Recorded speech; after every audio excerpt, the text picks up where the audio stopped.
네, 세계은행이 경기 침체를 경고하면서 올해 세계 경제 성장률을 큰 폭으로 하향 조정했습니다. 배경은 무엇인지 또 우리 경제 전망은 어떨지 쇼미더 경제에서 정철진 경제평론가와 함께 짚어보겠습니다. 안녕하세요. 네, 안녕하십니까. 네, 네. 세계은행의 올해 경제 성장률 전망 3%에서 1.7%로 거의 절반 가까이 이제 내렸습니다. 네. 상당히 큰 폭으로 내린 거죠. 그렇죠. 이례적인 것이고요. 예. 이 세계은행 같은 경우에는 올해 경제 전망을 작년 하반기부터 쭉 해옵니다. 그러면서 그때그때 수정을 하게 되는 건데요.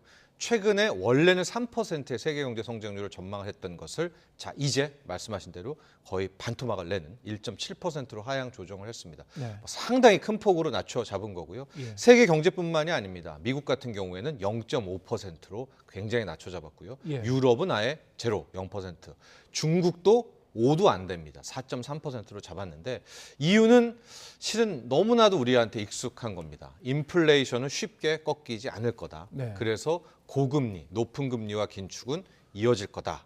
여기에 우크라이나 사태도 쉽게 해결될 것으로 보이지 않으니까 원자재 시장의 가격 상승은 아직도 이어질 것이고, 이렇게 되면 경제 참여자들은 다 수요를, 지갑을 닫고 무엇보다 설비 투자가 완전히 쪼그라들 것이기 때문에 경기 둔화는 피할 수가 없고, 이대로라면 경기 침체, 그것도 가장 최악의 경기 침체가 올 것이다라는 내용을 보면 경고를 한 겁니다. 세계은행은요. 네.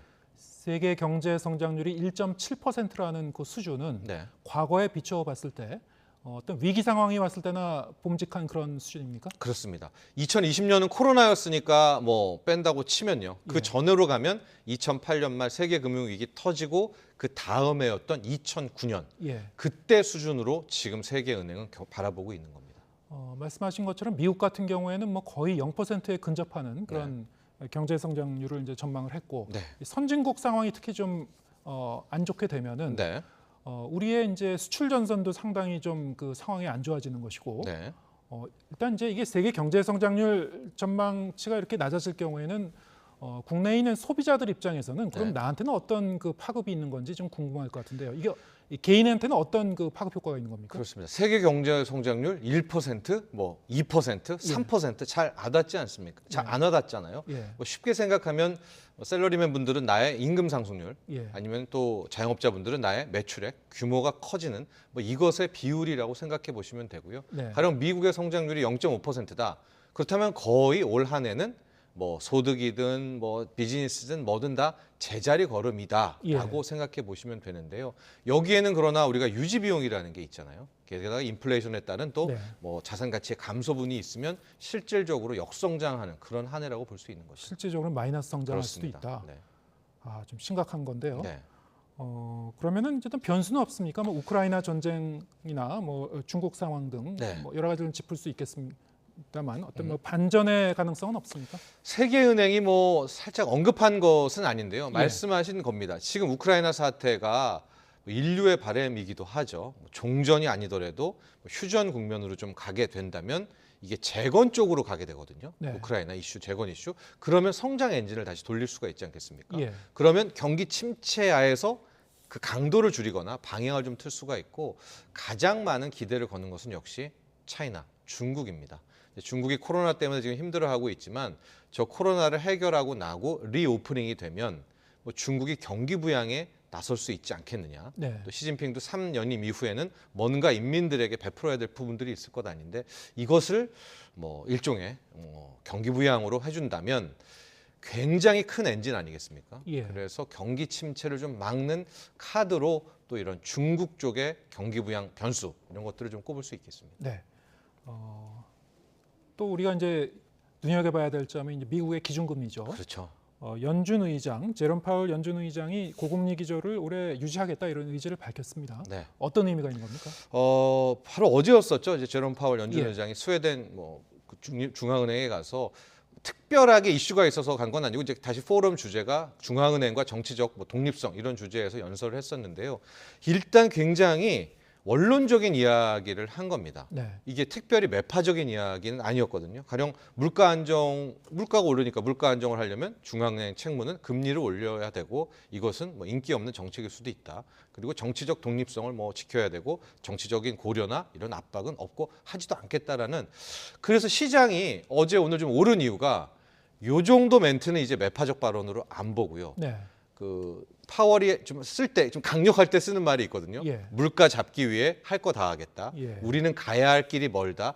이런 식의 레토릭과 코멘트가 있어야 되는데 그것은 실은 어젯밤에는 안 나왔거든요. 예. 그래서 일단 한 번 더 시장은 이 연준의 금리 인하는 아니더라도요. 네. 좀 긴축의 속도 완화, 강도 완화를 좀 기대하고 있는 그런 눈치입니다. 예. 그래서 뉴욕 증시와 코스피가 상승 마감했다 이렇게 볼 수 있겠죠. 그렇습니다. 예, 예. 그런 이유라고 볼 수가 있겠고요. 예. 그러나 이제 결과적으로는 데이터에 근거하는 건 아니겠습니까? 네. 정말로 인플레가 잡히는 모습이 뚜렷한지 뭐 여기에 대한 부분들의 숙제로 남아 있죠. 예. 그건 어쨌든 이제 시장 참여자들의 이제 기대감이 좀 이렇게 반영된 거라고 볼 수 있겠는데 네, 앞으로 이제 기준금리가 어떻게 움직일지는 이제 봐야 되는 문제고 네, 결국에 이제 기준금리를 전망할 때 굉장히 중요한 부분이 이 최종 기준금리는 어디까지 갈 건가 네. 그리고 어느 정도 얼마만큼 이제 유지가 계속될 건가 점도표 얘기도 이제 합니다만 네. 지금 이제 최종 금리상으로는 5%에서 5.25%그 사이를 좀 가장 많이 예상하고 점들이 있죠. 이제 찍혀 있죠. 네.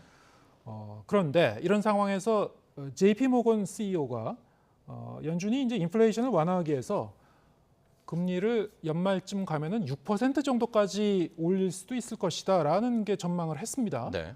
어떤 이유에서 이런 얘기를 했을까요? 그렇죠. 이게 양극단입니다. 예. 말씀하신 대로 JP 모건 CEO는 6까지를 바라보고 있고요. 좀 예. 낙관하는 분들은 아예 5도 못 갈 것이다. 예. 그러니까 지금 4.5인데요. 베이비 스텝 2번 밟아서 4.75, 4.75에서 5%. 요 정도 선에서 실질적으로 최종 금리 터미널 레이시 확인할 수 있을 것이다라는 너무나 상극이죠. 예. 그런데 이 둘은 공통적으로 바라보는 게 있습니다. 바로 인플레이션 지표인데 네. 우리가 일반적으로 생각하기에는 이제 인플레이션이 안정됩니다. 물가 상승률이 뚝뚝뚝 떨어지는 모습을 보여요. 그럼 이렇게 되면 우리가 생각하는 것은 연준도 당연히 강하게 긴축했다면 이거 역시도 완화해 줘야 되는 것 아니겠습니까? 예. 이게 상식적인 건데 뭐 JP 모건 CEO라든가 이걸 좀 더 다르게 좀 더 고강도의 긴축이 이어질 것이라고 보는 분들은 네. 연준이 과잉 긴축을 할 것이다라는 쪽에 좀 베팅을 하는 것 같아요. 네. 즉 인플레이션이라는 게 마치 산불의 불씨 같아가지고 확 끄지 않으면 또 타오르고 하니까 만에 하나 인플레가 7%, 6%, 뭐 6.5, 뭐 이렇게 하향하는 모습을 보이더라도 네. 연준은 여기에 만족하지 않을 거야.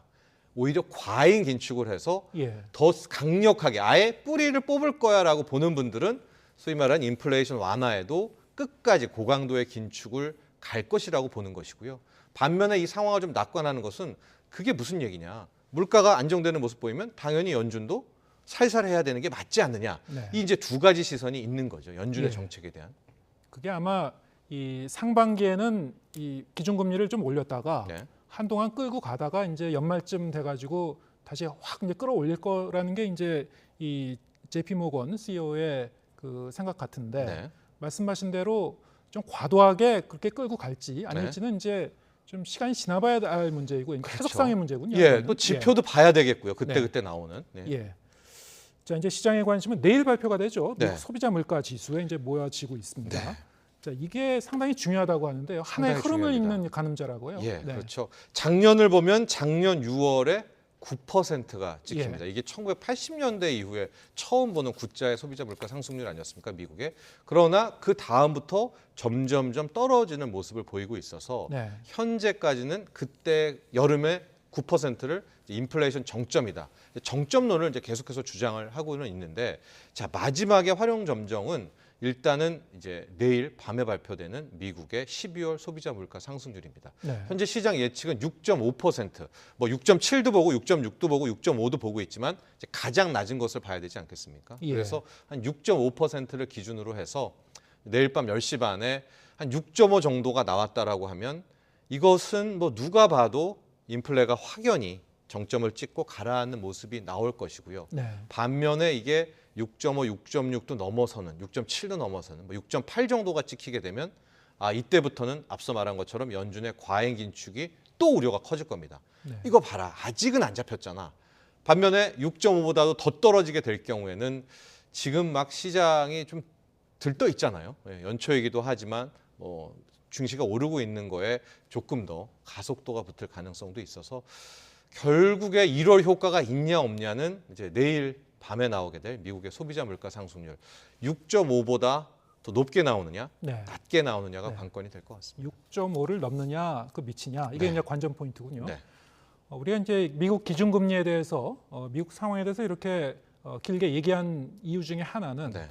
그것이 바로 우리 국내 정책 기준금리와 이제 연동되기 때문이기도 하죠. 그렇습니다. 어떻습니까? 이번에 이제 한은 금통위가 13일에 열리는데 올릴 거라는 이제 관측이 지배적인 것 같습니다만 네. 올리더라도 뭐 어느 정도까지 올릴 건가 이것도 이제 관건이 될 것 같은데요. 네. 어떻게 전망하시는지요?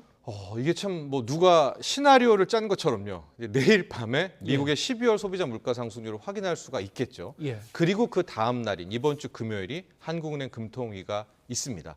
현재 우리는 보통 미국의 기준금리와 우리의 기준금리가 벌어져도 1%포인트 차는 좀 늘 유지를 해왔거든요. 예. 근데 지금 미국은 4.5, 우리는 3.25입니다. 그러니까 지금 0.25%포인트가 더 벌어져 있기 때문에 네. 시장은 일단 한번 베이비 스텝을 밟아서 네. 미국은 4.5, 우리는 3.5로 맞춘 채 이제 그 다음에 미국의 행보를 볼 거다라는 의견이 뭐 다수설이고 저 역시도 그렇게 할 것 같습니다. 지금 이제 한미 간의 기준금리 차이가 지금 1%포인트를 지금 넘고 넘어서 있기 때문에 벌어져 있죠. 예. 통상은 한 1%포인트에서 뭐 그 이상은 유지합니까? 어떻습니까? 통상은 1%포인트 안쪽으로 안쪽으로 따라가죠. 유지하죠. 예, 예. 안쪽으로 따라가는 게 한국은행의 그동안의 이제 모습이었었는데 예.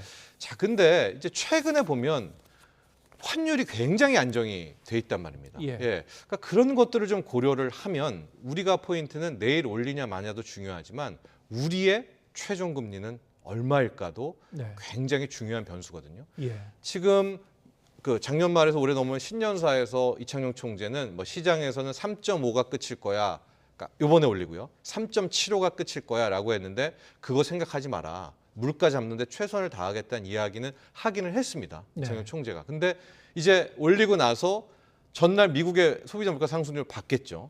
그리고 이제 앞으로의 흐름을 봤을 때 과연 우리의 한국은행 총재는 어떤 코멘트를 네. 이번에 하게 될 건가? 금요일입니다. 이것을 보게 될 텐데 이건 결국엔 주식도 주식이지만 부동산 시장과 굉장히 맥락이 닿아 있습니다. 네. 최근에 정부의 이제 부동산 규제를 다 풀어버렸지 않습니까? 예. 그럼 이제 그 다음 시선은 금리로 이제 가 있는데 여기서 이제 이창용 한은 총재가 상당히 매파가 아니라 좀 비둘기파적인 온화한 시선의 이야기를 한다면 아마 시중 금리는 먼저 떨어질 거거든요. 대출 금리가. 그러면 이게 또 부동산에도 또 영향을 미칠 수밖에 없습니다. 그래서 이래저래 내일 밤 그리고 금요일 날 있을 한국은행 금통위가 뭐 주식뿐 아니라 부동산이 자산 시장에 뭐 큰 향배를 가를 그럴 대목이 되겠습니다. 비둘기적인 시각이라는 것은 뭐 어느 정도 유지는 하되 더 이상 올리지는 않을 것이다. 이 정도도 그렇게까지 비둘기니까 말을 노골적으로 안 하고요. 예. 물가가 잘 잡히고 있다. 잘 잡히고 예, 있다. 미국도 지금 보니까 상황이 괜찮더라. 네. 이런 식의 뉘앙스를 하게 된다면 예. 상당히 시장은 거기에서 좀 힌트를 네. 끄집어낼 수 있겠죠. 예. 추가적으로 얘기하면 아까 얘기했었던 이 미국 기준금리의 동향도 연동돼 있다고 말씀드렸는데요. 네. 미국의 이제 올 연말쯤 이 최종 금리가 네. 어느 정도 수준까지 갈 건지, 네. 이 5%대에 이제 머물 건지 아니면 진짜 일부 관측대로 6%까지 갈지도 과잉 모르는지. 예측을요. 예. 그렇게 되면 이제 이 한미의 역전 그 금리 차이도 상당히 커지게 되니까 그렇죠. 한국은행도 또 그때 가면 또 고심할 수밖에 없는 상황이 될 텐데요. 예. 예, 뭐 이거는 여러 가지 뭐 가변적인 것 같습니다. 그래서 일단 금요일은 올려놓고 예. 또 바라볼 가능성이 높습니다. 알겠습니다. 정철진 경제평론가와 함께했습니다. 고맙습니다.